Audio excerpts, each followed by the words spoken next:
Hey everybody, it's Thursday night at 10 p.m. Eastern and 7 Pacific time, and we're the Reformers, and we're just going to chat with you tonight on all that's been happening.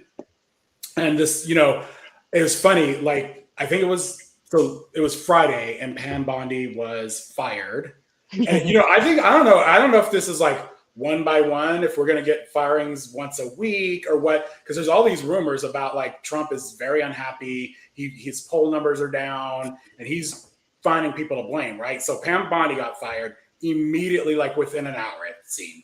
Her her photos at the Department of Justice went into the trash bins, including the frame. So I a lot of people had fun with that. What did y'all notice that? Yeah, but my husband was like, "Hey, do you know who's next? Because we're like they have odds on who's next. Like now you can bet on this stuff." It's like who's saying?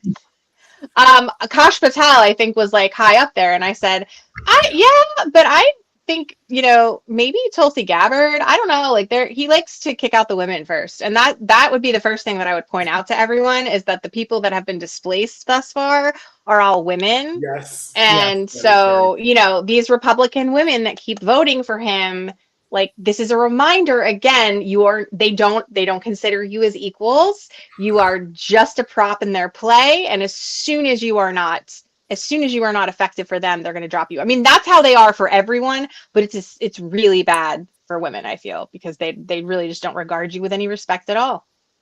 So dark horse candidate, Susie Wiles. Oh.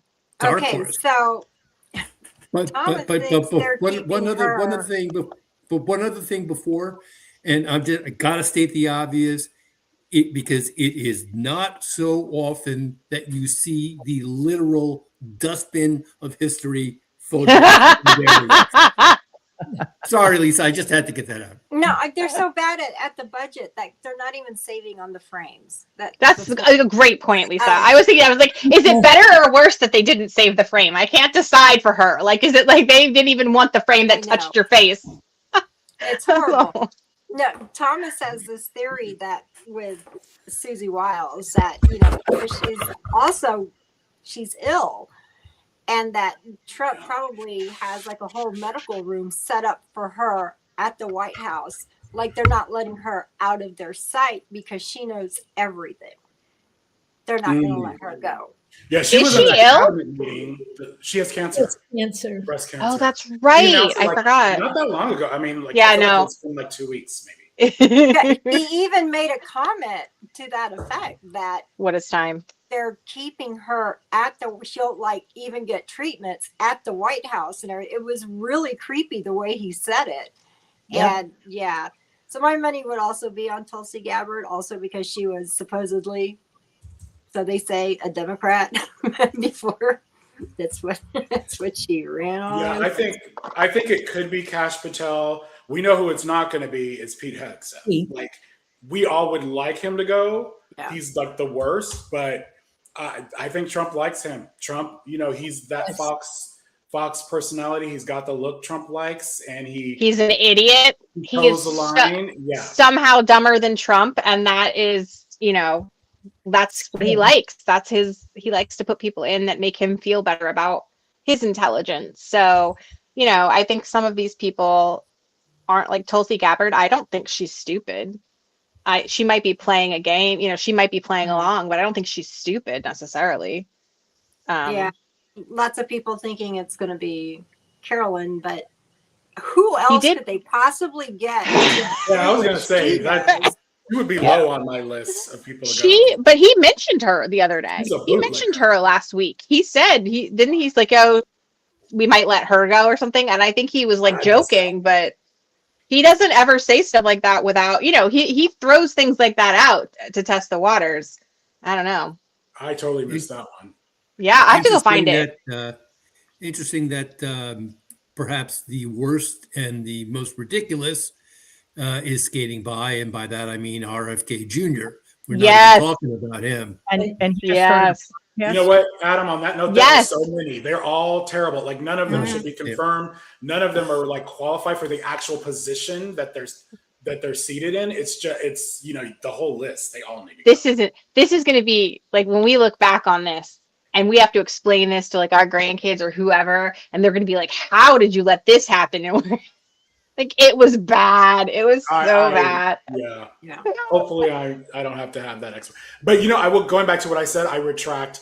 Actually, Pam Bondi was qualified. Yeah. She just was awful and crazy and all those things. And, you know, she was. Yeah, qualified I for mean, that position. she was not qualified to be attorney general. I'm going to have to say She was she's just Attorney a General of Florida. she has a law degree. Yeah, she wasn't qualified to be attorney general in Florida. Like that's the Okay, thing. fair, Like, fair. she was getting like, you know, like she was one of the people willing to sell the story. I don't think she's stupid by any means. I'm just saying I think she's like, you know, like a Carolyn Levitt situation. Obviously, Carolyn Levitt can do the job, like not like we would see in normal times, but she can she can stand in front of a crowd and talk to press, but that doesn't mean that she's really truly the most qualified for that position, and there wouldn't be tons of people ahead of her normally, but they picked somebody that's going to say yes and do what they want. Yeah. I like the play on words in the chat. Nutlick will be next. So let's talk about what happened today. And I missed a lot of today. I had a crazy day, but so Democrats put the War Powers resolution, you know, out there on the floor or whatever. What happened? Tell me what happened, because I missed a lot of it. All I know Yeah. is Fetterman did not. Well, I mean, it failed. If we know it failed, and Right. I think they knew it was going to fail. I think the thing about these things, I encourage. I was actually. I think this should have happened. I encourage them to talk about the 25th Amendment, all that shit, because. Mhm. But I think it needs to be coupled with, I don't know how I should phrase this, but some form of performative action in addition to this, because you know it's not going to pass, but go immediately out onto Fox News, go immediately out on a CNN, like divide and conquer and put your side of the story. Like, we have these talks behind the closed doors or whatever it is, because Republicans have done that so successfully. They did This that is going to send me to an early grave. This is going to be it. This is what's going to be like with all the stuff that's going on.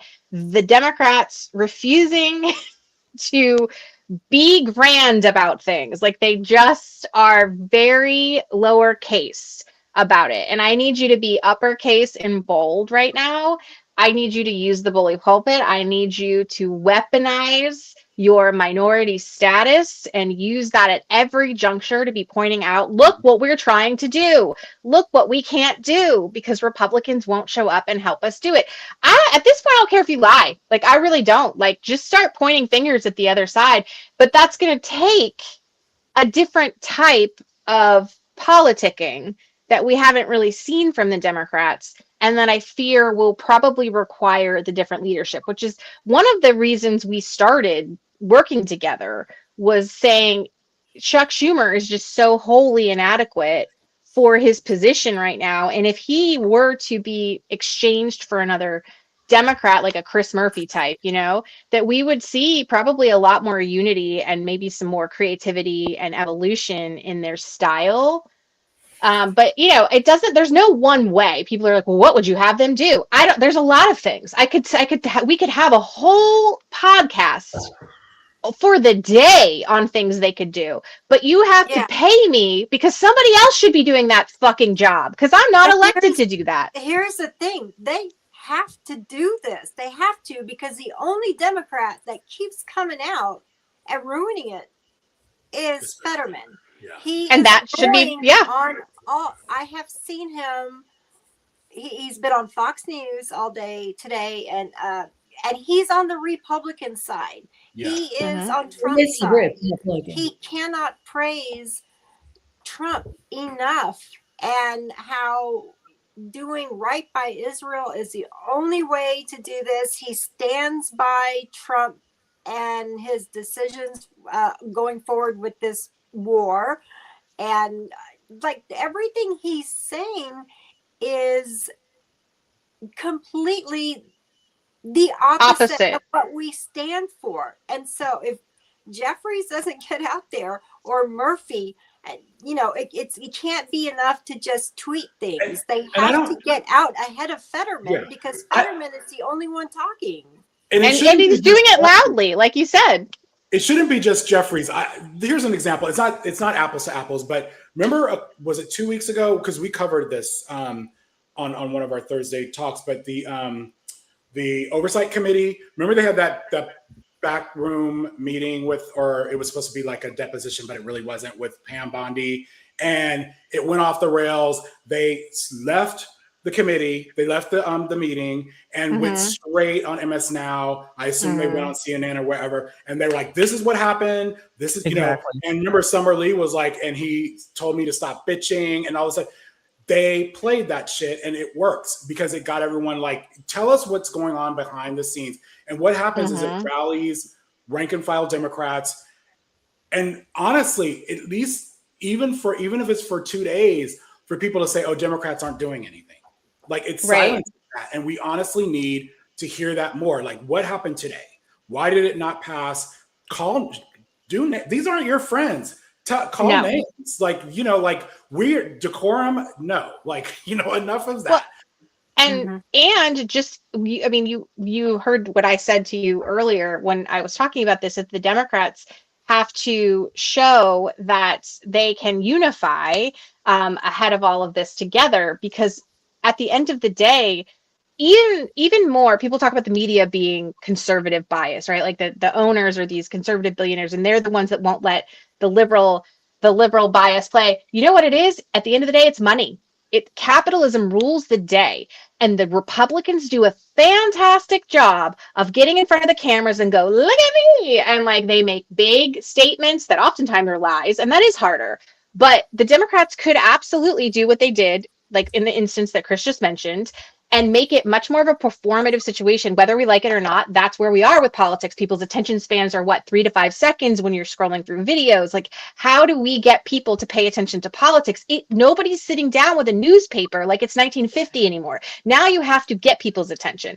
And so a lot of these Democrats that are story Democrats didn't get elected in this environment, weren't ready for this type of politics. So they either need to evolve very quickly or start practicing, or they need to be replaced by people who are willing to get in front of the camera and do some of these more extravagant overtures. And it doesn't even necessarily have to be the same people talking, even if they just show up as a body, like as a group, and then a few people do the talking, right? There's a lot of ways to, like Lisa said, get in front of Fetterman, because they are much big. He's one person, and they can unify together and show, well, unfortunately, our colleague isn't acting like a Democrat, and we can't do anything about that. So here's what we can do for. He's trending on X right now. Fetterman is, and I don't mean to say just Jeffries. He was the one who came to mind. But yeah, we need our Democratic, leaders, all of them, to come out and get ahead of this. We can't just have Fetterman being the one talking as if he is the spokesperson for the Democratic Party. Yeah. And they don't even have to be nasty about it. They can just be like, hey, you know what? We're not on, we don't agree. And here we are trying to do this. Like, he's doing that, but we're over here trying to get you all free healthcare, or trying to get you out of a war, or whatever it is that we're trying to do that day. And we can't do that because we're constrained by the fact that we're the minority party. And Virginia is a great example of what happens when the majority comes into play. And I was talking about this today on my socials. Like, part of the reason Republicans are so mad about Abigail Spanberger is because she's making them look bad. She's embarrassing them because she's getting all of this legislation with the Democrats passed that's helping people, like all this affordable legislation, like increasing the minimum wage and like family and medical leave, like all of these things that the Republicans don't want done. And meanwhile, they're controlling all three branches. And what are they doing? They're destroying our country. They're not getting anything done for the people. They're entering into illegal wars. And anyway, so I think the Democrats on this vote, for me, I'm not mad at this. Like, I'm mad that there wasn't something else coordinating with it, with a big exclamation point going, look at what the Republicans have done again. Anyway, I think overall these things need to happen, and they need to happen regularly. They got to get comfortable with it. Yeah, 100%. Okay, so also today, I don't think anyone saw this coming. Melania's let's play a little video of that. The lies linking me with the disgraceful Jeffrey Epstein need to end today. The individuals lying about me are devoid of ethical standards, humility, and respect. I never been friends with Epstein. Donald and I were invited to the same parties as Epstein from time to time, since overlapping in social circles is common in New York City and Palm Beach. To be clear, I never had a relationship with Epstein or his accomplice, Maxwell. I am not Epstein's victim. Epstein did not introduce me to Donald Trump. I'm not a witness or a named witness in connection with any of Epstein's crimes. My name has never appeared in court documents, depositions, victim statements, or FBI interviews surrounding the Epstein matter. I have never had any knowledge of Epstein abuse of his victims. I was never involved in any capacity. I call on Congress to provide the women who have been victimized by Epstein with a public hearing specifically centered around the survivors. Give these victims their opportunity to testify under oath in front of Congress with the power of sworn testimony. Each and every woman should have her day to tell her story in public if she wishes, and then her testimony should be permanently entered into the congressional record. Then, and only then, we will have the truth. So there's so Girl, much to what do you mean? unpack with that, but I just feel like Roll the tape. I did not say. Yeah, I mean, yes, women, the survivors should be allowed to testify and tell their story. We've already been hearing their stories, but like, does Donald agree with that? I mean, I'm just like, is your husband? Yes, on board? because I thought this was weird.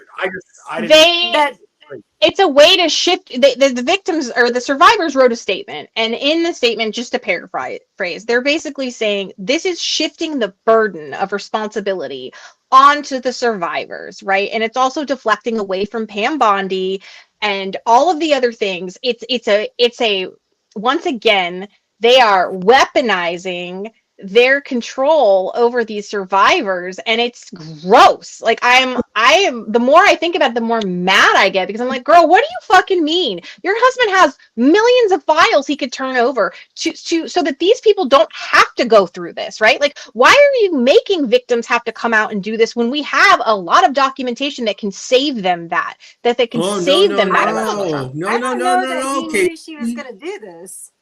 No, Casey, didn't you hear? Todd Blanche the other day said they turned over everything. Liar. Everything. What? Liar. Believe the acting attorney general of the. Oh, wait a minute. What I I mean, Here's what's according wrong with you to guys. stuff that. So these from women just- can testify, and they could say God knows what. So like, this is okay with the Trump administration? I just It's don't. like something is happening. Please. Something Yeah. is going on. because 100%. there's what was really news telling. coming out, like just in the last 20 minutes, that the White House is in panic mode. They did not know she was going to hold this presser out of nowhere and do this. I heard like, that this he is did Well- not the know. last thing that they wanted coming to this. They had a war But didn't- to prevent. but this they- news. They made the announcement, though. The White House did make the announcement, right? Like, Yeah. But So- I don't so think somebody I don't knew. think and here's the other thing. You could tell, I felt like, well, we obviously know she didn't write that speech, but I also feel like that was the very first time she read it. So If you Yeah. listen to the entire speech, Did Michelle there are- Obama write that speech? there are several good. There are several words that she doesn't even come close to what the word actually was. And, Sorry. And look, first of all, I do not speak two languages. I will put that out there. But the idea that after you're married to him for almost 30 years now, where America is your home and English in theory is something you've spoken for 30 years.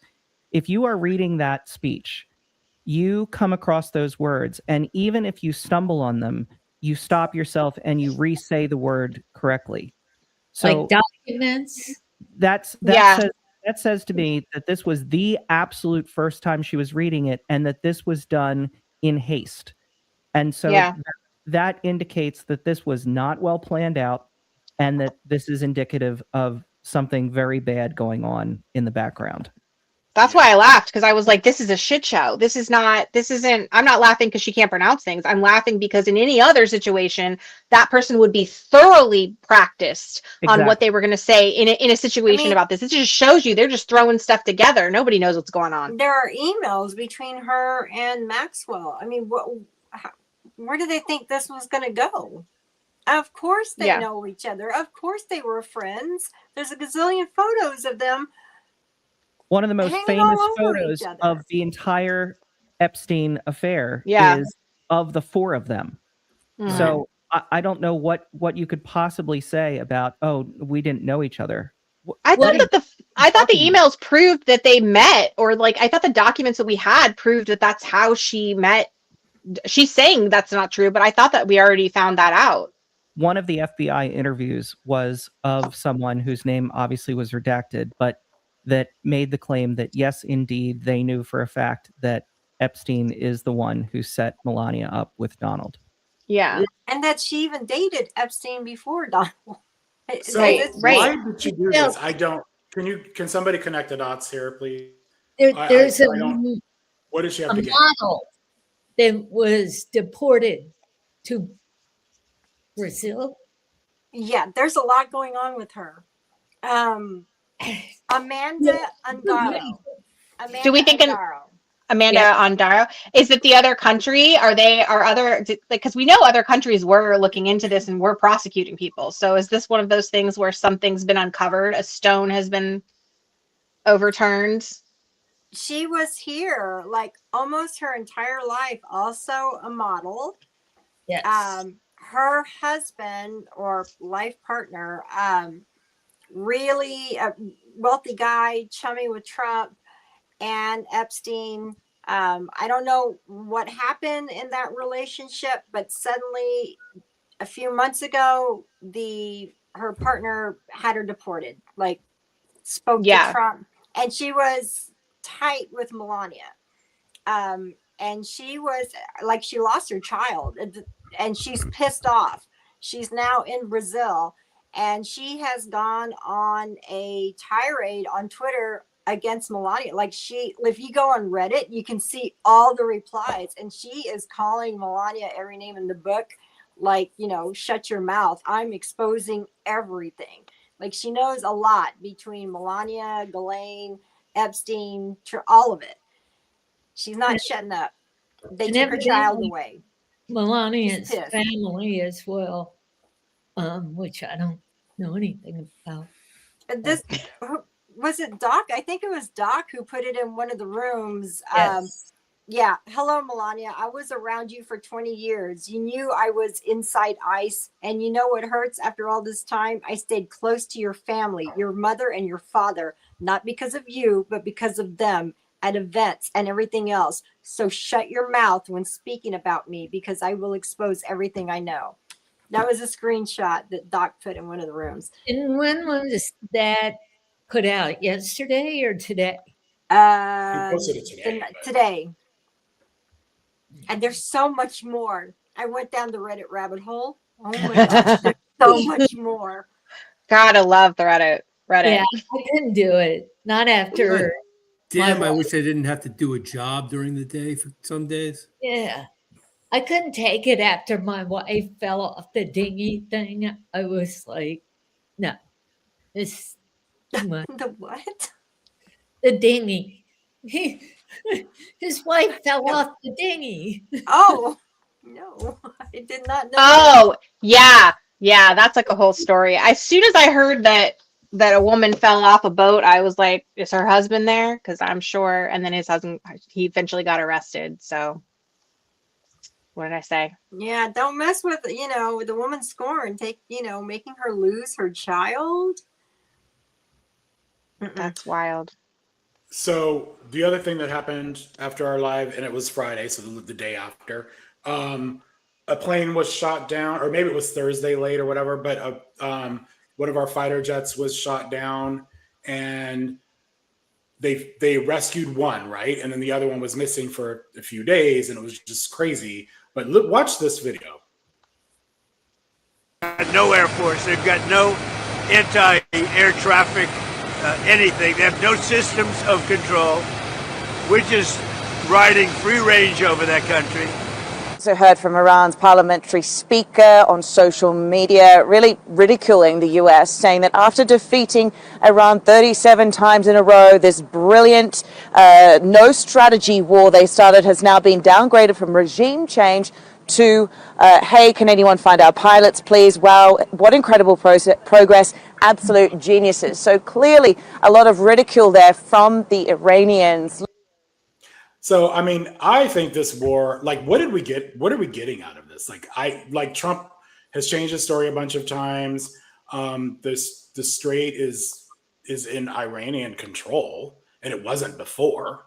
But like the plane goes down, they did a great job rescuing. Because I don't know what y'all thought, but I was like, they're not going to find that other pilot. I mean, he's Right. behind enemy lines. What we're getting out of this is humiliated. That's what we're getting out of this. Yeah, that's it. Yeah. I mean, That's it. Iran has attacked other nations in the Middle East willy-nilly. There's been no regime change. Every time Trump has said that we've obliterated or decimated or destroyed their ability to do anything, they launch missiles. They still have the uranium.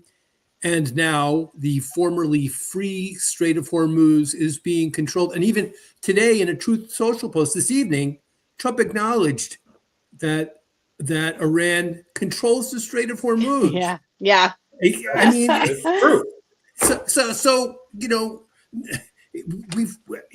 okay, our military has performed spectacularly. Great. By the way, we've also depleted our weapon supply very much. So, now that Trump is going to Congress for a budget for $1.5 trillion, about a 50% increase in the last military budget. Now you know why. Yes. But, I mean, there has been no tangible gain for us other than, well, we bombed a lot of Iranian battle sites and killed a couple of thousand people, most of which were civilians and a bunch of schoolgirls. Yeah. I don't see what else we've done. Well, the No. embarrassment part is reposted a post that Mark Hamill put out, and it was all cartoons that Iranians are making. Listen, Yeah. Lego is sweating. Well, But they haven't put out a statement. Lego hasn't even put out a statement. What are they going to do? Iran has Americans reposting their propaganda now by the millions. That is humiliating for an American president and for the United States of America. But this is such a humiliating loss, surrender by an American president, because Iran's social media game is kind of brilliant. It And really they're is. putting these things out almost daily now, the Lego inspired videos. And I mean, Americans are retweeting, reposting, and everything because they're fucking funny, man. And Listen, the Democrats should funny take because they're notice. true. Yeah, Right, and that's the thing. There's so much fun. There's so much There's there a to lot of take, and I'm truth. like, hey, Democrats, look what Iran is doing. Like, you could get on this. Like, they're It was calling him the fun. pedophile president. no. They are saying it. yeah, they are. pointed out why wouldn't Lego send a cease and desist? Lego's a Danish company. Exactly. That's What is- he was like, Lego's not going to say anything. Greenland. Here's your Greenland, Trump. Yep. So Lego's like, I didn't see anything. I don't know what you're talking about. What videos? We don't I see mean, anything. For a party that was so concerned about strength, right? Like that was what they were voting on, that above anything else. This is the weakest president. I'm saying, if we ranked them in terms of what they have done internationally, right? By far the worst. By far. Nobody's made propaganda films that the citizens are reposting. Like, no one's done that before. So this was his Truth Social post from Saturday, where we were like, I feel like his posts lately have been just beyond nuts. Yeah. But he said, Yeah. make a deal or open up the Hormuz Strait. Time is running out. 48 hours before all hell will rain down on them. Glory be to God, President Donald J. Trump. The next day on Easter is when the praise to Allah one comes out. Like, that's yeah, we got that one too. Here we go. That's on Tuesday will be power plant day. So anyway, I think this is really what got a lot of people talking about the 25th Amendment. This post right here, because it was like, what the hell? And then it was so offensive to Muslims throughout the world. And all of his tweets were his posts were weird, because it's like, I don't know, I'm Catholic. I'm not, a great Catholic, but I am a Catholic, and I know when Holy Week is. And like, he's using references to God and Allah and all this stuff. Is just, I don't know if that's a coincidence, but it's really inappropriate. Right. And he's supposed to be like religious. Well, I don't know, but it caused me to lose sleep. Oh, a lot of us. I mean, it was really bad. It was shocking. It was bad. I'm with you, Susan. I was up anyway, but yeah, it was pretty terrible. Although I would like to say, why are we throwing 25th Amendment around instead of impeachment? And I recognize we've done the impeachment before, but in terms of like removing him from office, there's a clearer pathway through impeachment than there is 25th Amendment. And I just wish we could maybe start saying that more. I think you're right. I think take nothing off the table. I think it's good to talk about this, because the 25th Amendment, he's not well. This man is not a well human being mentally. And it's true, because you could use this later against the Republicans. Yeah. Because people are like, this is not the normal. And the people know that. People know that before they would probably. Wouldn't the 25th Amendment also be more like a streamlined, faster process? No. But it's never going to happen. It necessarily. requires the vice president, the cabinet. It's just, it's not going to happen. I think you'd have a quicker pathway to conviction through impeachment as well, too. I mean, like, not just, like regular. That's true. Jail Here's the thing, and I conviction. said it to you, Casey, like, if you look at his posts over the past week, this is just 1 week, and he has gotten progressively worse, in this 1 year. And so we have 3 more years to go. And what is it going to look like in another year? So it's just like he got us into this crazy ass war. Americans have died. Thousands of Iranians have died. 13 Americans have died. Over 100 are injured. And now look what's happening in Lebanon. Like, that's So I mean, he's not making any. He obviously thought this war we could be in and out. He's believing this bullshit. Do you think he thought that? Do you think he thought that? I think he thought he could get in and out and get all this glory and shit, and like we did our job. That's the part I do. I think he thought that. I honestly don't think they really thought much. They just did the shit, and I think that's what's terrifying, because we go to sleep one night, and in the middle of the night we could be attacking Greenland or something. I don't think anything's off the table with this man, and I do think the 25th Amendment is appropriate to talk about. I just don't think it's going to happen. In terms of It's gotten to the point where my husband and I were leaving Fairfax today, which is close to DC, and we saw military helicopters flying over low, and I'm like, oh man, they're going to get him. They're going. Yeah. Please make that happen. But We do have them around us pretty regularly, like coming from Fort Belvoir. So I haven't heard them more so than normal. Just fully Oh my Yeah, God, they're everywhere here. We're just a few miles from Randolph Air Force Base, and oh God, they're just so low. Like everything is they're flying really over. low and loud, and it's unnecessarily so, I feel like, but whatever. I yes. would like to say, I have talked about his cognitive decline before, and there absolutely is some.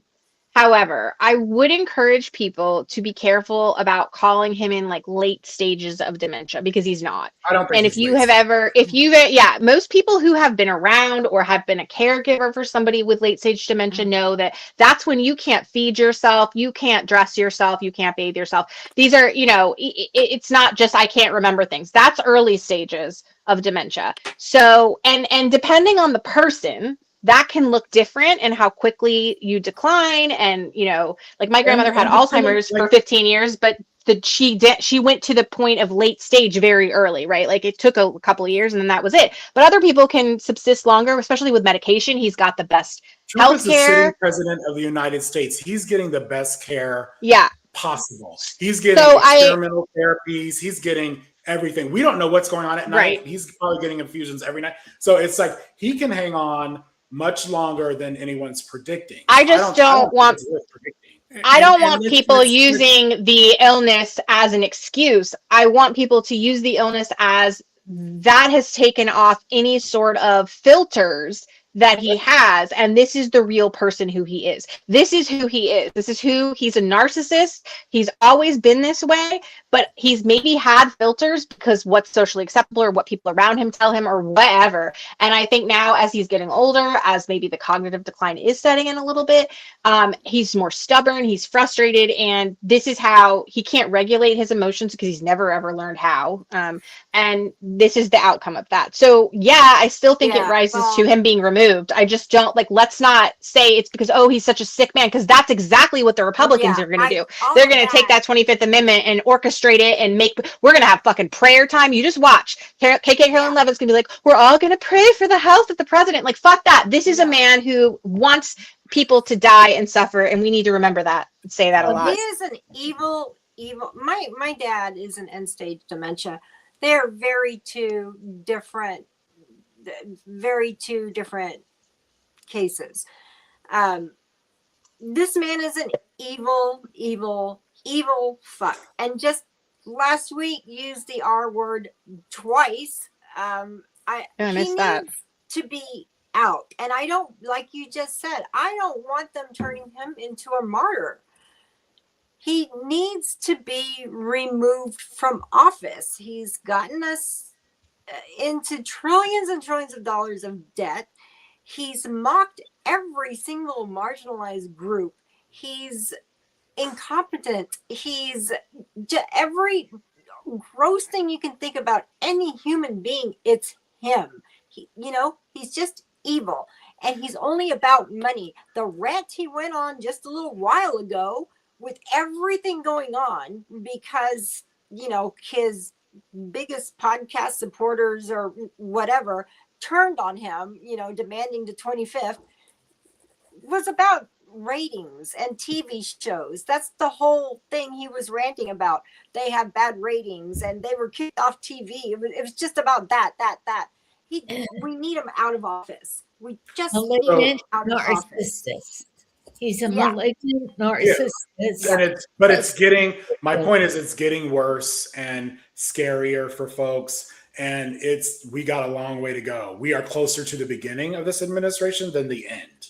So, buckle up. So here's some folks talking. Let's do the vets. Air Force vet. You told me you voted for President Trump 3 times. I did. What do you make of the press conference that we just watched and the details that we learned about this rescue mission? I really didn't learn a whole lot more than I already knew. They threw out some numbers, which I didn't know about, but other than real details as to how this came about, I didn't really learn a whole lot. And you told me that if you were a reporter in that press conference, you would want to know what the goal of this war is. Did you get any light on that question? No. No, I did not. Well, Ed, thank you so much. And I also want to introduce you to Rick Shemek. Rick is an Air Force vet as well. He's also the commander here. Rick, we heard President Trump being asked about blowing up civilian infrastructure, the bridges and the power plants, and he argued that's not a war crime. I mean, what do you make of President Trump's rhetoric on that issue? Do you think that is the way the commander-in-chief should be conducting himself in this war? I'm totally against it. It's a war crime. I mean, how do you win a war by destroying the country? It's just, he even said it. It would take years to rebuild the infrastructure that he wants to blow up tomorrow. So let's hope they negotiate and this never happens. And Rick, I also heard when Secretary Hegseth was praising President Donald Trump about this rescue mission, saying that this rescue mission couldn't have been done without him. I heard you grumble, here we go again. What do you make of Secretary Hegseth and his leadership right now? It's the same as before. He's a cheerleader. He's a cheerleader. But I was impressed by General Kane and by them telling us and CIA the details of the rescue. I was very impressed. That was a very American thing to do. So these are Republicans. I'm not impressed, but I think it's good to note that Republicans, I think people that would not have spoken out about him are starting to speak. So I think that is notable here. I mean, I'm glad you brought this up, Chris, because the talk of the bridges and the power plants and the destruction, along with that goes death and disease. And the disease spreads, and the water and the sewage, and all that is connected.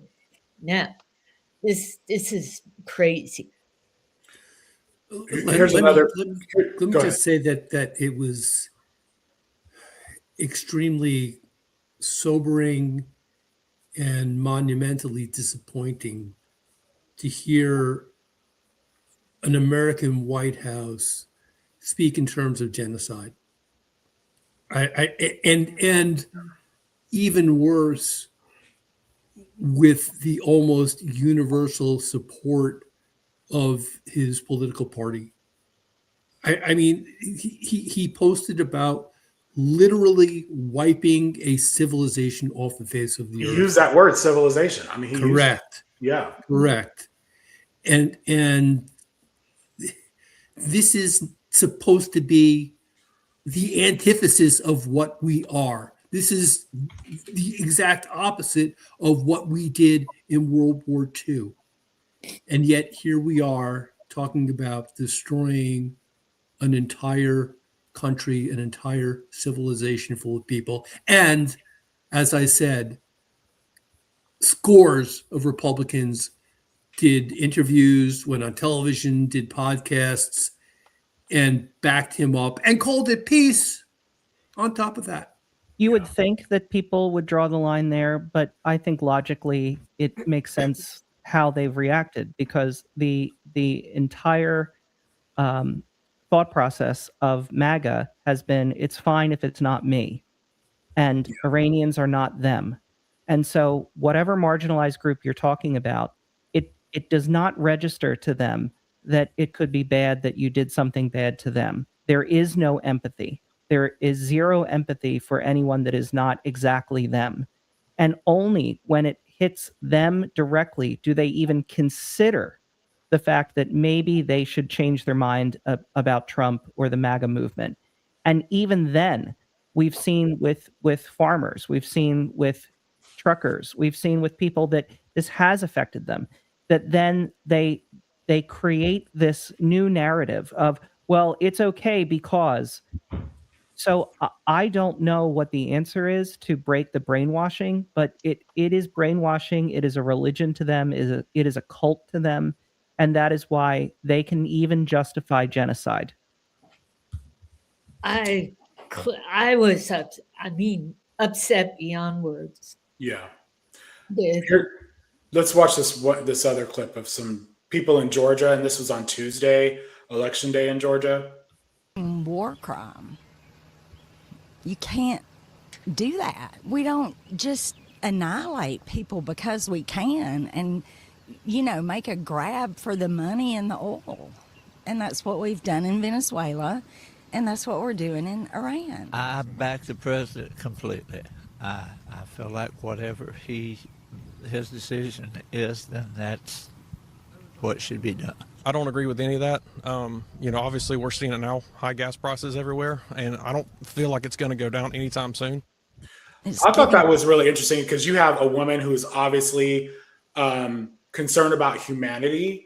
Then you have some guy who's like, I'm following Trump till these wheels, like he's my dude. I'm following him till the end of the earth. And you have another one who's like, well, my gas is too expensive. So you have like a very crazy range of folks. And I think that's kind of real life. Like that's what people are talking about. So yeah, I think we're seeing more, having been through a primary now, and of course all of this wasn't going on. Amazing how much everything changes in such a short time. But I think we're seeing more from voters now that they're being vocal with their vote. They're not going to put up with this. What I will never understand is that we have an entire party that is going along with this. And I understand that they, if Trump goes down, they go down with him. They are compromised now. They have crossed the Rubicon. They've committed crimes. Some we don't know about yet. We'll learn about it. There's no saving them. And so they have to do what they got to do with him, because if he goes down, they go down. And that's that. So speaking of the 25th Amendment, the right, I think, have been starting to be vocal about it. So I think that's interesting. I think that's why I'm calling this out, because these are things, Alex Jones, he's talking about it. Tucker Carlson. The 25th Amendment's harder than impeachment. You have to get 2/3 of the House and 2/3 of the Senate. So what do we do? Tackle Trump and let him pretend he's president and publicly report that he's going through a health issue and Vance take over.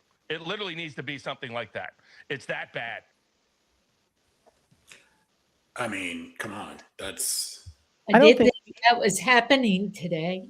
But I don't think people understand the mechanics of the 25th Amendment, and the fact that this would be a battle that is not any easier than impeachment and removal. That it's not just, first of all, it starts with Vance, and we had Vance just praising Trump and campaigning for Viktor Orban in Hungary. So Vance, for whatever reports have been coming out about Vance being against the Iranian war, we also had the report from the New York Times that came out that said he's sitting in the room as they're deciding this, and he and many of the others did not speak up against it, that they were kind of ambivalent. He and Rubio. Well, he almost hung his last vice president. So what I think Vance has presidential aspirations, and he's trying to make sure he has immediately you've got to understand that that's a non-starter. And then you go down the list of cabinet members and you think, okay, which of the cabinet members can you come up with the requisite number of cabinet members? And even if you could, you then have that being a letter sent to Congress, to the Speaker and the President pro tem, saying, hey, he can't be president anymore. Vance takes over, but then Trump immediately sends a letter saying, no, I'm fine. And then it has to go to a vote. So you end up right back where you started, and it's a higher bar of a vote, because at least 2/3 of the Senate and 2/3 of the House. At least the with 25th Amendment is a really tough nut. At least with impeachment, you start with a 50+1% in the House, and then you've got to clear the 2/3 bar in the Senate. But having to clear the 2/3 bar in the House, which you have many more people that like just raw numbers of Republicans that you would have to pull over. You can see where pulling over the requisite number of senators, though a heavy lift, would be harder to do both than just the one. I think the most realistic way forward, neither of those options are going to happen. That doesn't mean that you shouldn't press on both of them. I think from a political standpoint, a public opinion standpoint, you absolutely should press both issues. You should press. I was just going to say, I want to be a contrarian to what you're saying. Continue. Yes. However, I think practically we need to start thinking out of the box. And I saw a great video from Washington Post columnist Jamel Bowie this week that was talking about what could we do like a Mitch McConnell blocking Merrick Garland kind of thing, where start thinking outside the box. And his answer was, step one, you need to retake both the House and the Senate, which again, that's a heavy lift. That the House, pretty good odds. The Senate, the numbers just aren't there this year. But let's say that happens. The way you could do this is defund the White House. Defund like as much of the executive branch as you possibly could. I mean, he's stealing money from wherever. So and this is where again you would have to figure out a way to do this in which you basically hold the White House for ransom and say we are cutting off the spigot of money until you resign. And that's one idea, but I think that's the way we need to start thinking, because the levers that are available within the Constitution are not politically viable right now. But that does not mean that, like what Chuck Schumer and Jeffries are doing right now, just sitting on their hands, that doesn't mean that that should be the answer, that tweets should be the answer. We need to start thinking outside the box to be able to stop this. So I agree with this. I mean, in part, I think I've been saying this for a while. I think the war is going to be his undoing.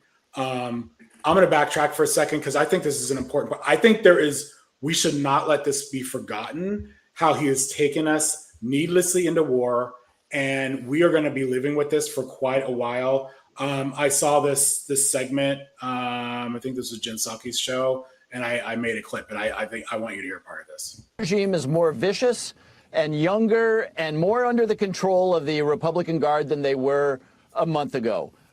They have now demonstrated that they can survive the very worst that we can throw at them militarily, and not just survive, but put their hands around the neck of the global economy by stopping the flow of oil through the Strait of Hormuz. What's happening in Asia? In Asia, countries like the Philippines and Thailand and Malaysia, these countries that are essential to us as we think about China, are actually having to shut down their economies and do 4-day work weeks because they can't get energy. The Gulf states, our allies in the region, Bahrain, UAE, Dubai and stuff, these were countries that wanted to have Georgetown and art museums. And now, of course, they're in the middle of a smoking combat zone. And our European allies are saying, what the hell did you just do? By the way, Russians are selling oil like never before. And what are they doing with that oil money? They're using it against the Ukrainians and the very Ukrainians that we are begging for help to help us with the Iranian drones. I mean, as a strategic matter, this is a complete catastrophe. You posted that, and I thought this was so direct and so interesting. Iran has not only survived, but achieved strategic wins beyond their wildest dreams.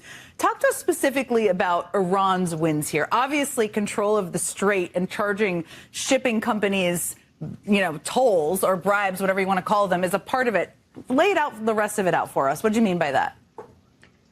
Yeah, well, I mean, look, obviously they've suffered militarily very badly. Their navy's at the bottom of the ocean. They don't have a lot of missile launchers anymore, although they have enough to raise a lot of hell. They have a lot of drones. But the point is that, they took the very worst that we could give them militarily. But what if you're the regime, you said all I had to do here was survive. And now I promise you that there are going to be phone calls from the White House to Jerusalem to tell the Israeli prime minister to dial it back. So imagine if you're an Israeli. An Israeli is saying, now, wait a minute. They still have the uranium. Maybe they've got even more motivation than they've ever had before to build a nuclear weapon to make sure that this never happens to them again. So if you're an Israeli, what the hell was achieved, right? And, you know, imagine if you're an Iranian expat, right? And you left the country in 1979 when the Shah was overthrown, and Donald Trump told you that we were going to support a popular uprising and there was going to be a democracy and this hideous regime was going to be gone. And now the President of the United States is talking about a joint venture, a business deal with the Iranians to take money for boats to go through the Strait of Hormuz. Again, tell me who, other than Donald Trump, thinks that this was in any strategic way a good idea. By the way, the quote-unquote basis, the 10-point plan that the Iranians offered up, have you taken a look at that? That thing says the United States is going to pay us reparations. They're going to pay us reparations, and we're going to continue to control the Strait of Hormuz. So look, it's super clear what happened here, which is there was no strategy here. It was just Donald Trump said, oh my goodness, it is time to walk away from this thing. I mean, reparations, that deal, it's just a terrible deal. And I think Democrats need to just hammer this home every day, like what's going on with this war. And to the point about the 25th Amendment and impeachment, all of the things, just keep talking about it, because we have those clips of just regular folks in Georgia or former Air Force veterans talking about Trump, and they're talking about him in ways that they were not talking about him before. So I think that we need to make sure everybody's seeing this. I think those are extremely important signs that we're seeing, that like people are talking about it. I'm not saying it equals votes for Democrats, but maybe they're not going to be voting for Republicans either. And I think that's so important. I think the civics of this, you know, whether we can impeach him, whether we can do the 25th Amendment, I think is less important than the fact that MAGA, those are definitely MAGA, like those podcasters that are talking about it. This has not happened before. Learn from Steve Bannon, flood the zone. Yeah. And Democrats are not good at that. Like we start talking about what we cannot do because of logistics. Just talk about it, get it out there, be performative, whatever you want to call it. Get on the shows and like talk about these things and get the questions and answer the questions. I mean, look. Now, as you can imagine, that post did not go over well with the Iranians or with many Americans. I mean, I don't know about you, but I am sick of this shit. I'm sick of it. So, you know, this is someone who's same, Megan, same. Yeah, I mean, bootlickers, man, and they're oh my God, over it. What a piece of work she is. Yeah, and that's as kind as I can put it. I can't even get into it with her. She's a whole other conversation for another day. But I do feel like the average Republican is different than the online Republican, and it's worth noting that they pay influencers extremely well, right? Like online, not her. I'm not saying her necessarily, but I'm saying some of the people that are still touting his praises, you need to remember they're being paid well to do that. But those Air Force vets were not getting paid. That was organic. No, I'm saying they're not ever. I'm saying, but they rally some of those people, right? So there's still some people who work online that make money that are saying what the Republicans want people to say, and they're hyping up their people. I just don't think it's as effective anymore. It's not reaching as many people, and that the average person at home is like, this isn't helping me, right? This is the same thing. They're all looking around and realizing how much everything costs, and it's just they're assessing how much they're willing to sacrifice for quote unquote, you know, a safer world, when they're like, I don't feel safer either, right? Like they're like, not only do I not think anything's going well, but things are cheaper. I'm as they're assessing for themselves that things aren't going well. So I think that she's shifting, not because she really cares. I think she is a reflection of the homework that they've done, that show has done, looking at what their audience is feeling, thinking. They're in the comment section, they're reading what like average people are writing in Facebook posts. They have people that know how to read the temperature. Republicans are good about that.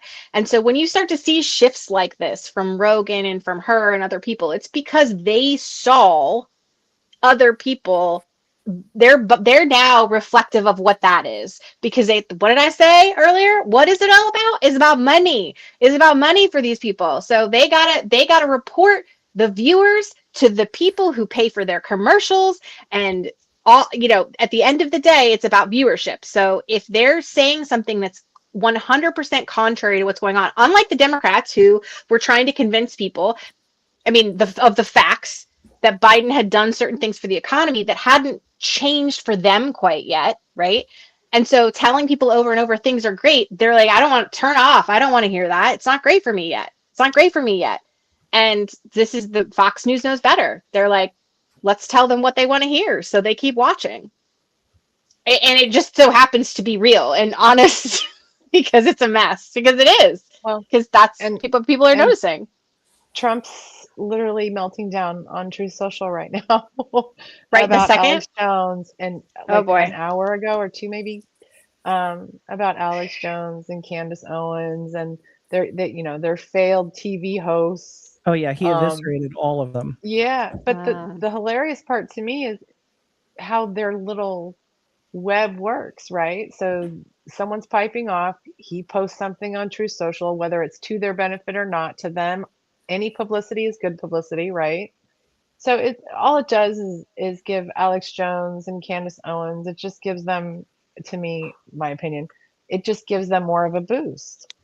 So I don't think, what frustrates me is, being a long life Dem, I don't feel like we're gaining anything from those folks turning on him yet, right? I love to see it, right? It's great entertainment, but when it turns into votes, when we can see it, Republicans voting the opposite way, I think that's when we can say this is a victory for us. Okay, let me contrast that. How do you think we got here? We got here because of people like them, because their base, MAGA, listens to those people. And they're hearing this. So they're hearing these people talk about the 25th Amendment and how he's not well and he's embarrassing them. Right. They're hearing that shit. So I don't think of it as entertainment. I think of it as like it's the dam is breaking a little bit. Like, are the floodwaters? No, but like, this is just the beginning. This is not going to get, like, Trump is going to keep spiraling. He's going to, he is cornered. He knows his approvals are like in the toilet. And here are the people that he used to like praise are talking shit about him, literally. Like, they are dragging his ass. And this is not sustainable. Yeah. Although you really have to be skeptical about a group of people who are significantly influenced by Alex Jones, Candace Owen, and Cat Turd. And that's my point. I don't know. I just feel like I don't think this is saving. We're dealing with a strange group of folks. It's never over until it's over. I think everything matters. I think these messages matter. It gets out to the public. I don't think this is the Democrats care. Like, maybe we're seeing it as entertainment, but I do think MAGA is hearing this stuff and they're like, maybe we're not so proud anymore. Maybe we're not so, they're hearing this shit. It all goes into the mix, right? Because, ever since Election Day in 2024, Democrats have been gaining momentum and overperforming and winning elections that they shouldn't win, which includes yesterday, was it, in Wisconsin, when they won the mayorship in Waukesha, and the landslide victory in the Wisconsin Supreme Court case. And I know that Sean Harris didn't win in Marjorie Taylor Greene's old seat, but I do believe he overperformed significantly. We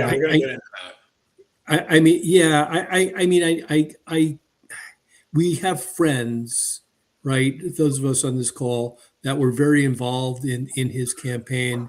And I really, really was hoping for them that he would be able to pull off the miracle, but I'd never thought that it would come to pass, unfortunately. But still, he significantly overperformed. So every little bit helps. Yes. Yeah, it is.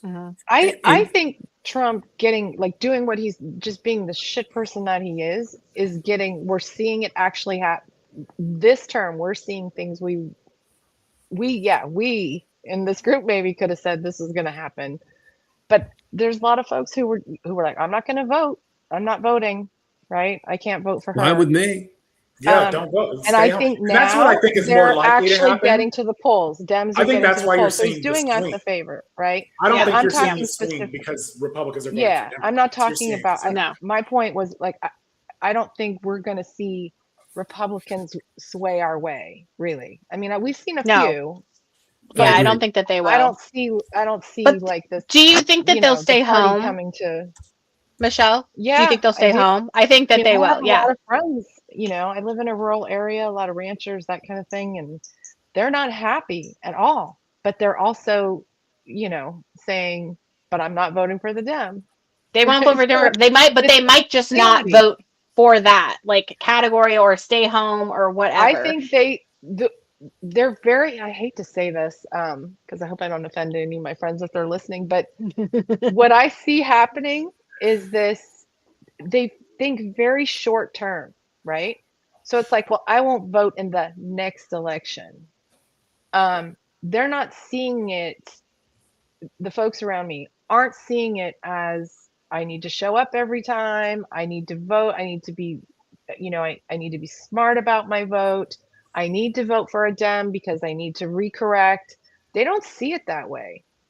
They're like, I'm going to vote for the guy I like. And if there isn't a guy I like, I'm not voting. And I hate saying that out loud, but it's true. So And I think it's concerning.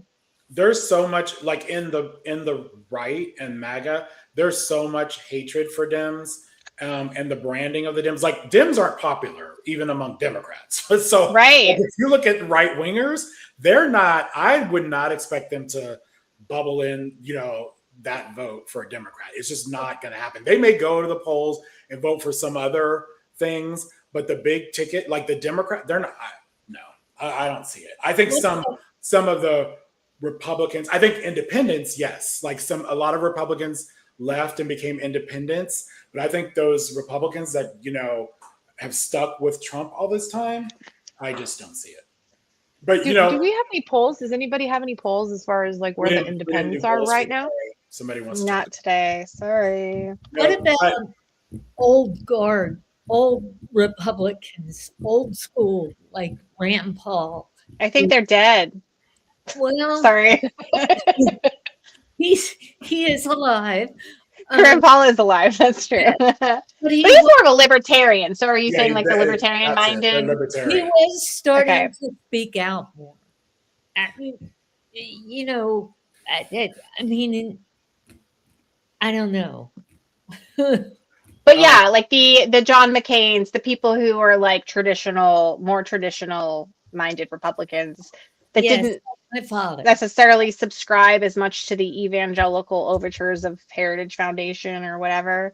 Yes. Yeah. Where are they? They just come to the table.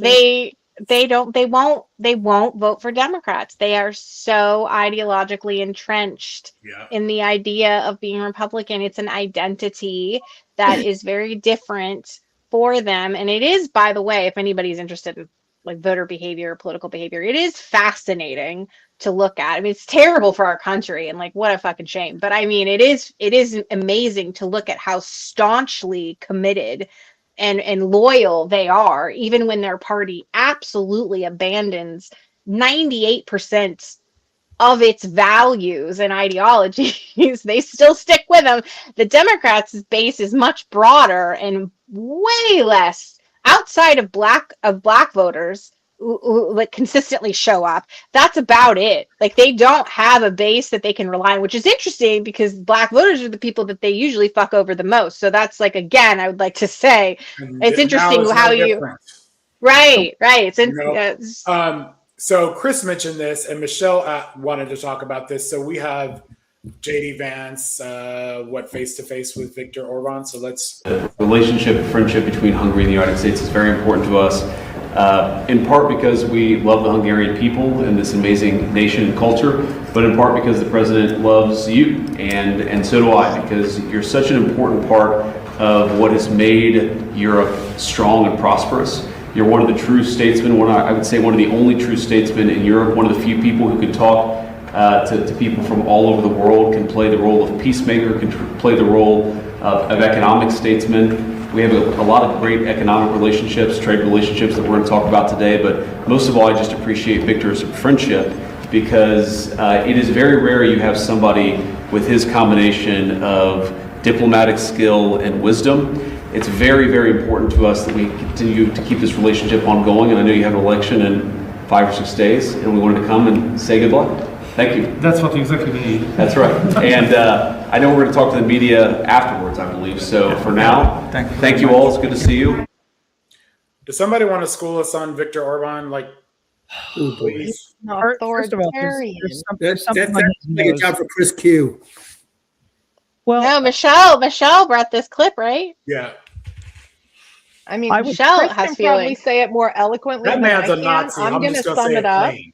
I'm going to sum it up. Trump has emulated what Orban Yeah. did. Okay. Yeah. He's an authoritarian. He's a nationalist. He's anti-immigration. And I mean, like hardcore. Hardcore. We're seeing what tamped down sort of a democracy. replica of what he did. Take it from there, Chris. Thank you. I'll reiterate that I've told this story before, but 2 years ago we took a trip that was the history of the Ottoman Empire, and we went from Vienna to Budapest to Istanbul. And before the trip, everybody was worried about Istanbul. Everybody was worried about going into Turkey and the political situation there and what that was going to be like. Going into Hungary was the one that ended up being scary, where we crossed the border, and here is a group of American tourists who we're not terrorists. We're not going to do anything. But we sat at an immigration stop point for about an hour, and we're told, okay, the bus will be armed guards will come onto the bus. They may empty everyone out of the bus. They may search everything on the bus. And we're thinking, what the? So that's kind of the political climate there for someone from the outside. Like that, there is a great Last Week Tonight with John Oliver that if you can search out clips from, that really does a deep dive into how Orban has very much consolidated power there and chipped away at democracy within Hungary. That he is the person that Trump is emulating. If you want to see the future, if you want to see what America will look like in a couple years, if we continue along this path, then look at Hungary, and that's what we will look like. That's that's a really good point. And this is also, I mean, we can go into a deeper discussion on this another time. And I don't know how many of you feel this way, but when I'm for governor of California, for example, certainly when we're talking about president in 2028, but a lot of the candidates, like, I want to hear from you what you are going to do when you do have power. Like when representatives and senators, hoping they do take over, they flipped Congress. What are you going to do with that power? Because for me, I'm willing to give up on some of my other priorities. Like, unless we can fix fascism, what else matters? And we warned about Project 2025, and folks, some believed, some didn't know what it was, some didn't care, whatever. People aren't really talking about it anymore. But we know what's happening right now. We know where this is headed, like Chris just mentioned. And for me, that's pretty important, because if we can't take care of this, if we can't get rid of Trump, if we can't get rid of all of these people that are fine with this, and I want justice. I want I want them to get what's coming to them. I'm giving up on some of my other priorities. I am. So I'm less concerned about actually Trump, because I don't think he has the discipline to follow through, letter by letter. But I know that there are some people that do, right? Like, there are some villains. We've got the Stephen Millers, right? We've got the people who are capable of staying hyper fixated on something like that and are villainous enough to do it. So it's not so much him, because I know he's gonna at some point die, but I also know that he's sort of like squirrel, and he just doesn't have the discipline you know, it's like he doesn't, his ego can't like put itself in a place to hold on and do something that he needs to do in order to get to whatever. So he's just too rash for that. But there are people who aren't. And Like- you know who's one of those people? I don't know if JD Vance could rise to it, but I know he has the discipline to do it. I just don't know that he necessarily has the power Well- and pull that other people do. But With people like Russell Vought. Yeah. At the helm. He's the one that came to mind for me, Susan. I agree. Yeah. Yeah. He's Yeah. the one that is the quiet stealth. yeah, Evil. you really, people don't know who he is. And there's a reason for that. Right. So with this war, with not only just the war, but the tariffs and everything, we have seen the markets fluctuate like crazy and people are making money. There's an investigation going on right now with Pete Hegseth even, where he's profiting from, you know, war decisions. So let's watch, actually, hopefully we didn't lose Chris because he wanted to talk about market manipulation. So let's watch. Oh no.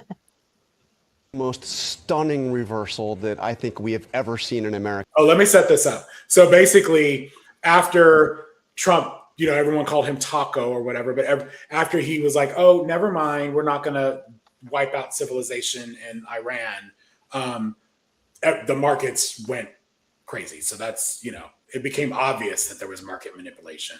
This is the most stunning reversal that I think we have ever seen in American politics. In about 10 hours, the president goes from threatening the annihilation of Iranian civilization to saying he's got an agreement that will bring about a golden age of peace in the Middle East.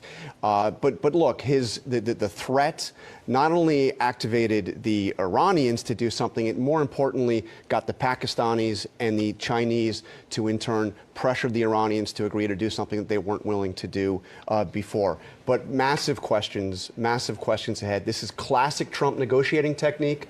The question is, can you get from this deal that he's now done to something lasting, and will the deal sustain itself? And Rebecca pointed out, so much of this is about the Straits of Hormuz and whether or not Iran is going to be in control, the United States is going to be in control, who's going to pay, whether it's really going to be open. Yeah, look, this is the big question, and I did speak to the president just a short while ago. First of all, he believes that his threat is the only thing that made this happen. I asked him, are you going to be willing to allow the Iranians to charge a toll? They're talking about a $2 million for ship toll through the Strait of Hormuz. And he said to me, well, maybe it will be a joint venture.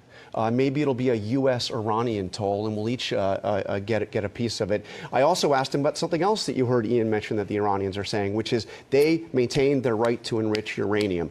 And he was adamant on this point. He said there will be no enrichment. But that was in the 10-point plan that he said is the framework. Well, he said is a starting point for negotiation, is a starting point. He says that it won't be in the final deal. But we'll see. These are huge questions. I mean, basically, that 10 points is what the Iranians were saying before the war started. Yeah. So we'll see if they're going to be Negotiations begin on Friday. So these fluctuations have been wild. Watch this one other clip, and then Chris, you talk on the other side. Manipulation on the market. So if you guys have not seen yet, we went up over 700 points right now in this Asia session. Now, if you guys don't know why, we know that Trump was pressuring Iran today to make a deal. And as you can see, they accepted the 2-week ceasefire proposal. Once that deal was made, we made this huge manipulation wick. So we got a very big data wick on the bottom right there. We are continuously expanding upwards. So we're definitely going to visit this on the bottom sooner or later. Chris. So I think this is a small story in the grand scheme of all of the corruption that this administration has had, but it does show where their priorities are, where if they're willing to do something like this, then there is no bottom. The limit does not exist. That on betting markets like Kalshi, there have been several instances with the with Maduro, with Iran, where there are accounts that pop up. They bet huge amounts of money on this thing happening that you could not possibly know was going to happen. They rake in tons of money, and then the accounts immediately disappear. And the unfortunate part about the betting markets is it's like Bitcoin. It's like specifically built so that nobody can know what the person is behind it unless the company is willing to divulge it. And so you'd have a very difficult time kind of investigating it without huge like congressional pressure on or regulation of these markets. And I think that this is something that has popped up so quickly, the whole idea of these betting markets, that not a lot of people even know they exist or how they function. And so this is new insider trading. This is a new way of profiting off of insider information, and absolutely needs some sort of regulation to stop it and some sort of investigation to see who within this administration are those accounts or friends of theirs or whomever that are profiting off of these actions. Yeah, I mean, it's been happening for a while, and I think it will continue to happen. The market fluctuations have been wild. So, yeah. Exactly 1 year ago today, you guys, Trump announced his tariffs. And we watched him manipulate the market in real time, like live on air. And it happened frequently. It happened, right after that, continuously. So we talked about this before a few times on here, and I think we need to continue to educate people on this. There was a segment on Rachel Maddow where they were talking about Trump's plan to federalize elections, and that is actually active. So let's watch this.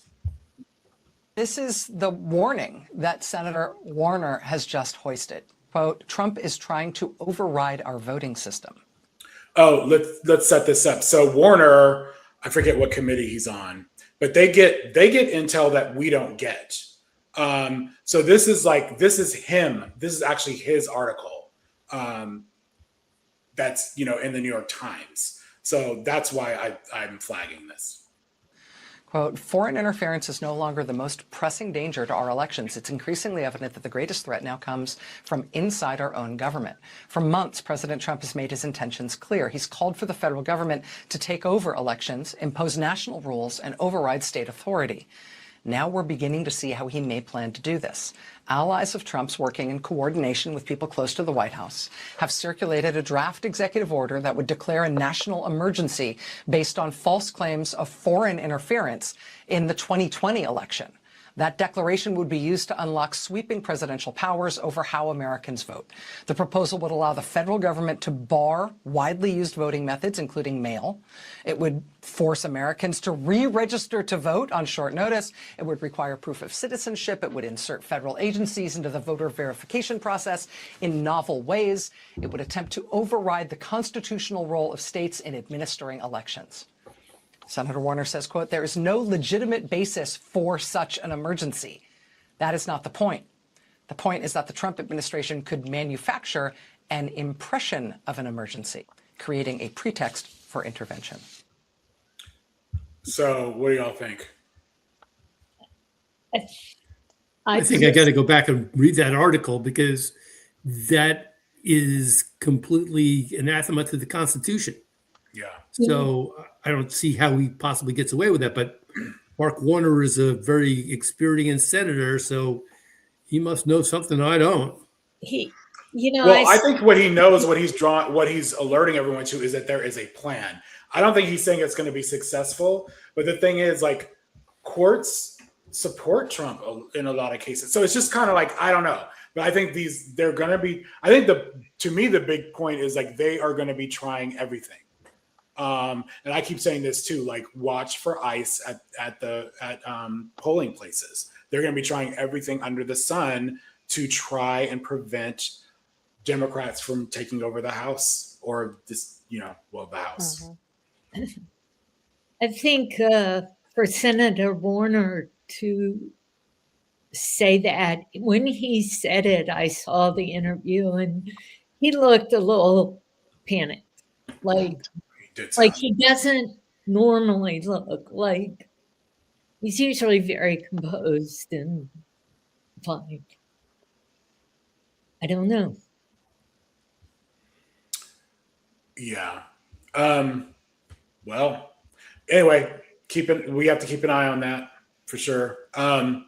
So let's move on to some better news.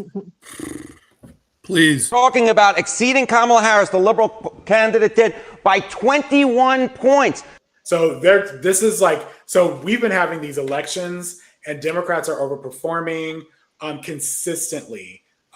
Even like as Adam was saying earlier, even if they don't win, they're taking, a plus 20 R district to a, anyway, I love this video. So let's continue. 21 points, and this is part of a pattern, right? In Virginia governor, we saw the Democrat there exceeding Kamala Harris by 10, New Jersey governor by 8, and this is even better than what Democrats had back in the 2017-2018 cycles, where they were exceeding Hillary Clinton's baseline, but by 12, 4, and less than a point. And of course, remember, Democrats took the House in 2018, and I will note that Wisconsin Supreme Court performance last night by Chris Taylor was the best for a liberal candidate in an open seat in at least 30 years. What about Georgia in perspective? That was a special election for Marjorie Taylor Greene's House seat. Put that in perspective. Yeah, you think a 21-point overperformance versus the Kamala Harris baseline is impressive.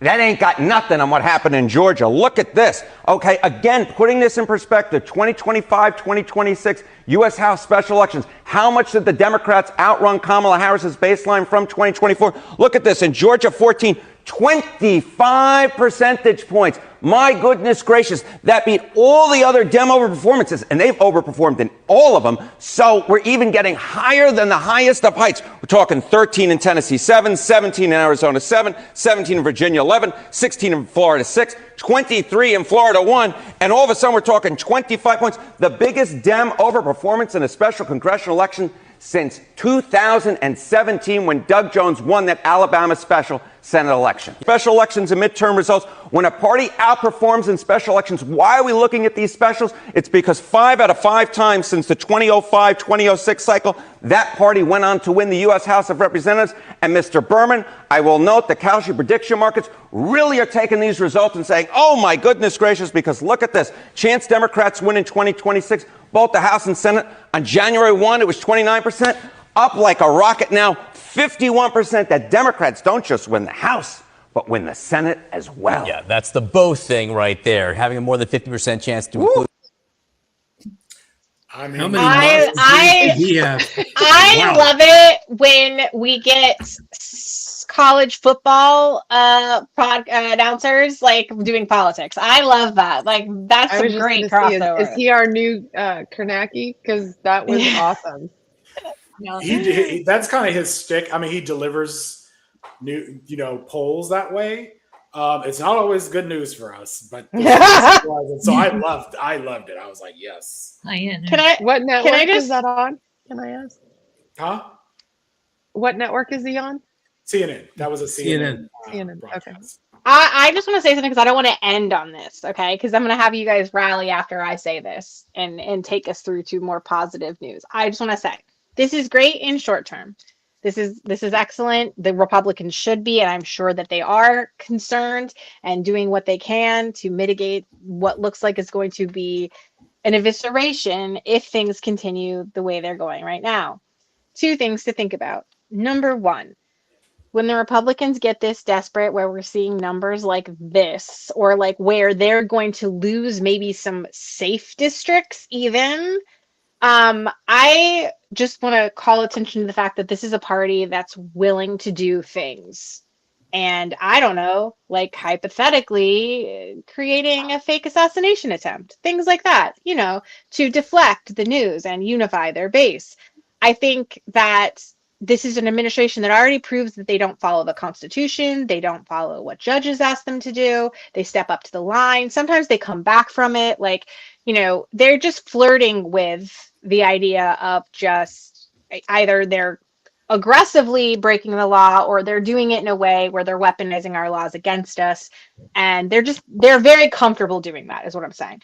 So number 1, there's that, like just BOLO. Okay, like because we're going to see that. But two, that I do think we're going to be okay going through the midterms. I don't know if we'll win the Senate. We'll see. But going into 2028, it's like, as we've discussed on this many, many times, we did today and in previous nights, the Democrats have to make a change because people aren't enamored with them. This is not reflection of the Democrats doing well. This is a reflection of people hating authoritarian fascism. The pendulum always swings anyway when a party is in control, especially one that controls all three branches, but especially one that engages in wars that make people's gas prices go up and make people's groceries go up, whatever. So now this is a temporary blip, is what I'm trying to explain. And then if the Democrats get some control, which would be the worst scenario, to be honest, if they only get some, or they get all control and they don't do enough with it, then you're going to see in 2028, maybe not an outcome you would want to see. So I need us to be whole, like, this is great and we should take this and be very happy about it. But we should also channel it into more action and more pressure on your Democratic members. This isn't like getting online and yelling at them. That's not what I mean. I'm saying when you call their offices and speak to them, give them permission to do the things that are more avant-garde. Encourage them to unify, encourage them to ask Schumer to step down and have somebody else step in that's willing to unify, whatever you feel like saying, but just something that lets them know that you're like, I'm ready for you to do something big and different and more than what's happening. Now somebody do something happy, like make it all positive again. We were having a moment. I know. You couldn't let us have the moment. I don't want to end on mine. That's my point. Somebody else has to talk now and make it positive again. All right. Chris, go ahead, because I know that you were about to jump in. Chris, no, I was just going to say I love this kind of news because we don't hear about this very often.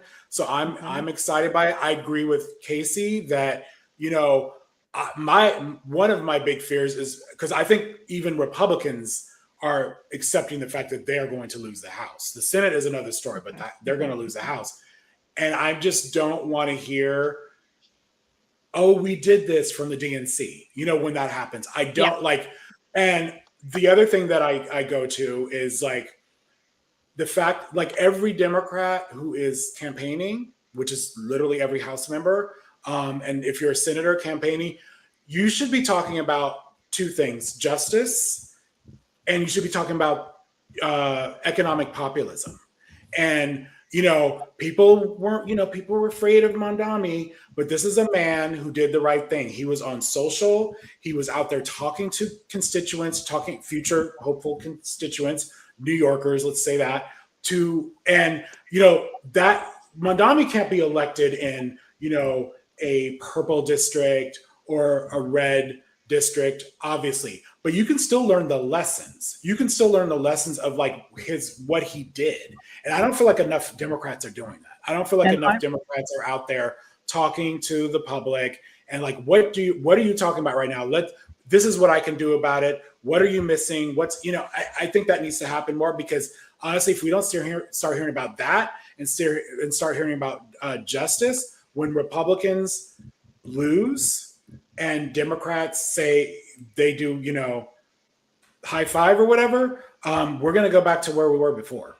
So. Learn the lesson from Mamdani for after you win too, because change that verb to present tense. How he is using social media right now. I know about his pothole program. I watched a video of him filling, you know, a pothole. I know about the universal child care program. You know, he is effectively using social media to say, and here's what we are doing, which again makes it that you have people that are loyal to you, to your party, that feel good about being loyal and not just, well, I'm a Democrat, I guess I'll check the box. And it makes it that you win elections, not that you don't lose elections. I'm going to go a little bit further and attack Casey's point just a little bit. Because, you know, as we have said and as we have seen in every single election since 2024, Democrats have significantly overperformed or won. They've done it in Iowa. They've done it in Georgia. They've done it in Florida. I'm sorry, Casey, can you answer a question for me? Mm-hmm. What is the party of Donald Trump's current congressperson?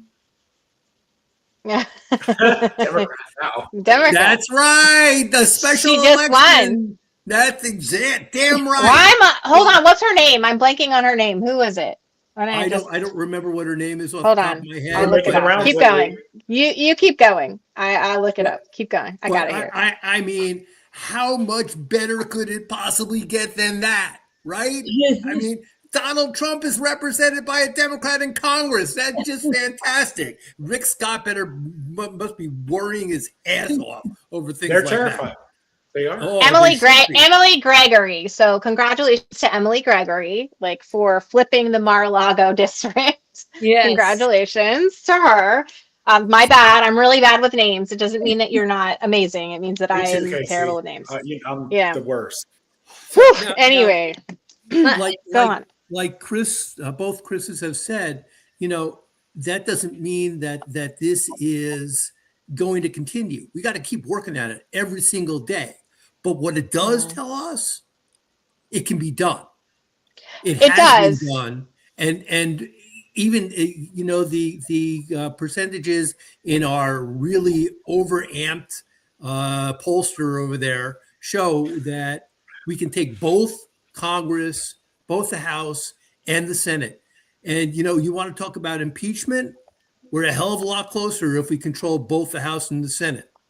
I still don't think that would happen, but the levers of government, the other possibilities, like Chris Q was mentioning about within the Jamel Bowie piece, we can restrict funding for whatever Trump wants to do. We can investigate him. I mean, we can grind his administration to a halt. This is all possible. Was it possible 6 months ago? Was it possible a year ago? I don't think so. Is it possible now? For damn sure. Yeah. Didn't they already block the White House construction?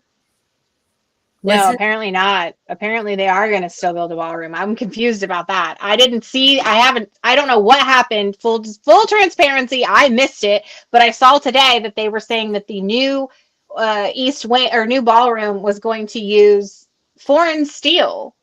And I was like, I thought that the court said you can't do that. I'm so confused, but I haven't looked into it, so I don't know what's going on there. I saw that. And I thought we stopped it. I heard that story, and the reason that law exists is because there was a building that was built with foreign steel, I believe from Russia, and it turned out that steel was literally like a right.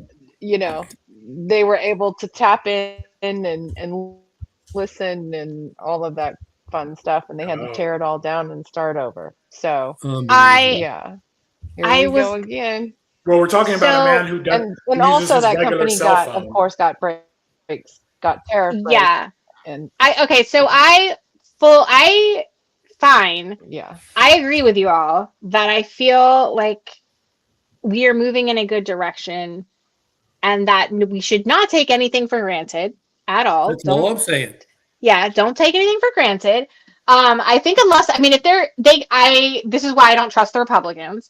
And I don't trust people. So in general, but like if it were tomorrow, right? If the election were tomorrow, I would say that the Democrats are in an excellent position, and I think they could take the Senate. I'm like one of the few people that's like, I think there's a pathway to it. I think there's a way to happen. I just think that it's going to require all those Republicans we talked about earlier to stay home, and or vote for Democrats, which I don't think they will, but I think they might stay home, and it's going to have to encourage other people to show up, right? And this is where like the argument that has been made since I was a child was everybody go vote. Like that's how we have been trying to get people to vote since, I don't know when they started to get out the vote campaigns, but as a child, they had them in my era. So I'm assuming they had them in other eras. Like, I don't know. I would also like to say that we made a big fuss about this today online. They're starting the automatic draft, right? So that they're going to automatically enroll certain ages of men, 18, like when they turn 18, I guess, whatever, into a military draft. Now, previously you were forced to sign up if you wanted to go to college or like whatever. There were, ways that you had to sign up. There wasn't so much of a way around it, but now you're automatically entered into that. And the pushback to that should be, and what we said online, if you can automatically enroll people for a military draft, you can automatically enroll people to register to vote. All right. So we should be talking about the registration process, making it easier, right? Voting down the SAVE Act because they're going to continue with that shit. And making it more accessible for people to vote and for people to think that their vote does matter and their vote counts. And on that note, Susan and I would like to call attention specifically to this, but everybody is invested in this. This is like California's Prop 50. This is the Virginia version of that, right? So to answer the issues where Texas and some of these other Republican states are bending the knee towards, well, they were excited to do it, let's be honest, to gerrymander the fuck out of their states in order to eliminate Democratic districts on purpose to help the Republicans, keep Trump in power and keep doing their Project 2025. So Virginia, because they now have Democrats in control of everything, they said, all right, bitches, we see that. And we raised you 10-1, shifting, I think it's 5 seats that were, either safe or like contested seats that the Republicans could win and have won. And so now it would be, again, not a certainty. It wouldn't be that Democrats necessarily do win the 10-1. It's just more like they're more favored to do so. And so we have an amendment coming up that gives people the power to the people to decide if we want to temporarily redistrict our seats in order to combat the Republican steal. And it will then revert back in 2030, which is, I think, similar to how California's work, right? Yeah, like it's a temporary and the measure. other thing is California and Virginia are giving people the vote, whereas Texas just did it. They just did it. They didn't care. So also, this is important. Yeah. And to be very clear, your state delegates and senators aren't affected by this, right? So this is not like when people talk about, I'm going to lose my voice. Now, most of your Virginia government is being dealt with by these senators and delegates. They're going to be the same. So they're doing all that. This is just the people going to DC, right? And trying to stop things like illegal wars, right? So your gas prices don't go up and things like that. So you should vote yes, number one, but you should do so if you can in early voting. And I believe what's today? Tomorrow? Is it tomorrow? The 10th. Today's 9. Right. So tomorrow the additional centers open up so that you have more access to early voting centers. So you can start doing that. The last day to early vote is the 18th. And then you'll need to go to your primary precinct to do your, standard on the day, April the 21st. Don't miss it. Now, the problem with this, and I've done a lot of videos on this, so if you want, you can go to my YouTube channel or you can find them on any social, but I've talked a lot about the mailers, and I think I have a couple here. They are awful. When I tell you that they're using Obama, they're using civil rights imagery to try to confuse voters and make you believe that it's disenfranchising Black voter. It's not. It's the opposite of that. Literally the opposite. And so they have spent Peter Thiel, a PAC out of Iowa that the Koch brothers are connected to, and I've been doing research, and y'all don't know this yet because I haven't done the video on it, but a guy by the name of Christopher Marston, who's a lawyer that was in the Bush administration as a secretary assistant, and apparently was also was Michelle Bachmann's, I guess, campaign person. Lord. Yeah. So he also ran something called the Slap Hillary website. Do y'all remember that? I didn't even know about that, but apparently it was like a PAC with a game where you would slap her around. It was terrible. Anyway, so he was in charge of that.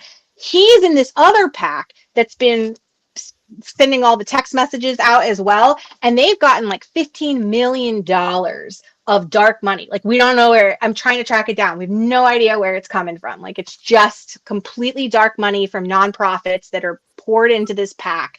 It's crazy, right?